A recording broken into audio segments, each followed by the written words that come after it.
Kita ke informasi selanjutnya, Saudara. Usai jalani serangkaian proses identifikasi jenazah Kapten Haryanto, pilot helikopter yang alami kecelakaan di Kalimantan Selatan, akhirnya dipulangkan.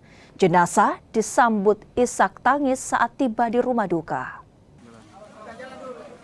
Kedatangan jenazah Kapten Haryanto, pilot helikopter BK117D3 milik Estindo Air, disambut isak tangis di rumah duka di Jalan Raja Wali 1, Kota Makassar, Sulawesi Selatan. Ucapan bela sungkawa berdatangan termasuk dari Presiden Republik Indonesia Prabowo Subianto. Almarhum merupakan anak kedua dari 7 bersaudara. Almarhum meninggalkan istri dan 2 orang anak. Kami melihat meskipun almarhum ini adalah orang yang terakhir teridentifikasi, akan tetapi ada soal pelajaran yang sangat bermakna buat kami sebagai keluarga.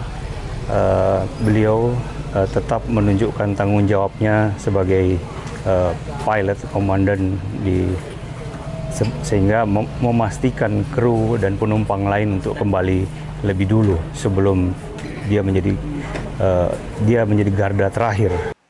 Usai disemayamkan di rumah duka almarhum Kapten Haryanto, akan dikebumikan di pemakaman Darussalam Valley, Kabupaten Goa, Sulawesi Selatan.